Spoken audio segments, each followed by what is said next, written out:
Hit the thumbs up if you like our video, and be sure to subscribe so you can stay tuned for all our adventures. Thieving binoculars. On adventures of thieving's really good. If I thieving, then I thieving. When the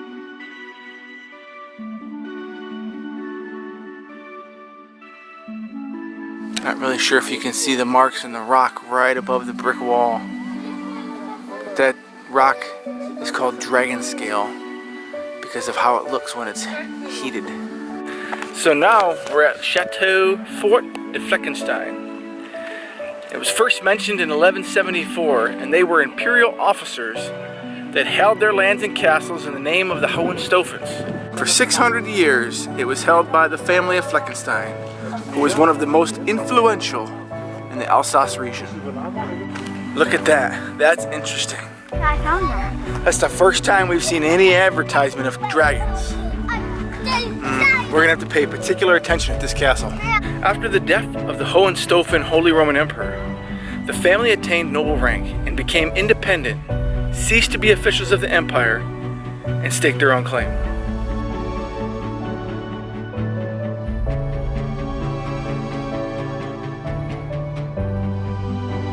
Loaded with clues. Look at these marks. Pop marks from heat injuries to the rock. Look at this. We haven't even made it barely in the first step of the gate and there's already all these clues. This rock looks like it's been melted. Rock? Yes, this rock looks like it's just been heated to the point that it melted and turned into water. How do we get in the castle? And look over here. How do we get in the castle? Look at these burn marks. How do we get in the castle? Wow. Amazing. Looks like we have maybe another perch. And then mysteriously, we have this hole here right in the side. I'm gonna go get a rock. Iron, look here. Look. Some ancient script. We gotta get a picture of that so we can analyze it. So, you can't really see, but right about there, and right about there, are the castles that we were at before. Lohenstein and Hohenstaufen, from right to left. Unfortunately, shortly after the Fleckensteins claimed their independence, they were forced to hand over all of their lands, including this castle, ending 6 centuries of leadership in this area. Let me see. Ooh, sort of the back gate, huh? Doesn't open. Interesting. Lizard. Unique place for a gate, isn't it? Oh, look at another lizard. I find it so weird that in a climate so chilly, we have so many serpents. Maybe that's why there are dragons here. Maybe that's a clue. Because dragons are a type of lizard. It's true. More anchor holes. 2, 3. Very deep and dark dungeon.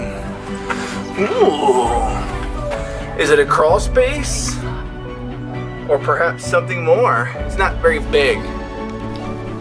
Following their independence from the crown, the Fleckensteins knew they would need a lot of money.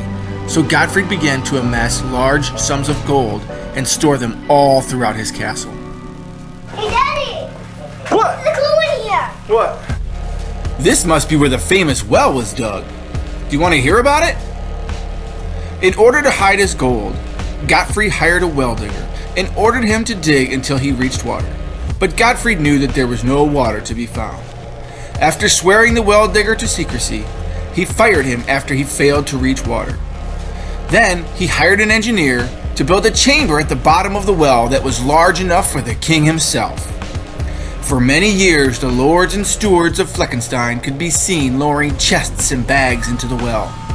It is said that there were millions of pounds of gold sent to the bottom of the well.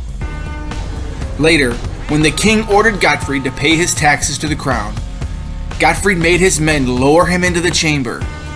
Just as he reached the bottom, the baron screamed to his men to haul him up as quickly as they could. And no doubt he would have climbed the rope if his men, terrified by the frightful sounds, had not heaved at all their might to haul their master up. When Gottfried reached the surface, the sun was setting behind the mountains. He leapt to the floor and ordered all of his men to fall to their knees and pray. At that moment, a sound like thunder was heard from the bottom of the well, and gold and steam began to bellow from the top of the well. It is said that a dragon, lured by the gold, gems, and greed buried deep in the chamber, made it a home. There are rumors that to this day, huddled in the depths of the rock, a dragon still sleeps beside his treasure, and anyone who leans too far over the edge can hear the dragon breathe as it sleeps in perpetuity. Look at the interesting marks on the ceiling. Yeah. What are those? Those could have been dragon eggs. Maybe they're up top. Fossilized dragon eggs? Yes. Get a sample.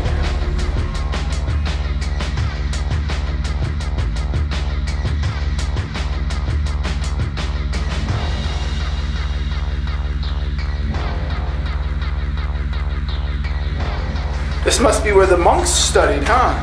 Yeah. Did all their research. Ireland, look at all the marks on the walls. Yeah. Look at this. Look at all the marks on the walls. Here. Wow. This room is covered with claw marks. Hey guys, you have to see something.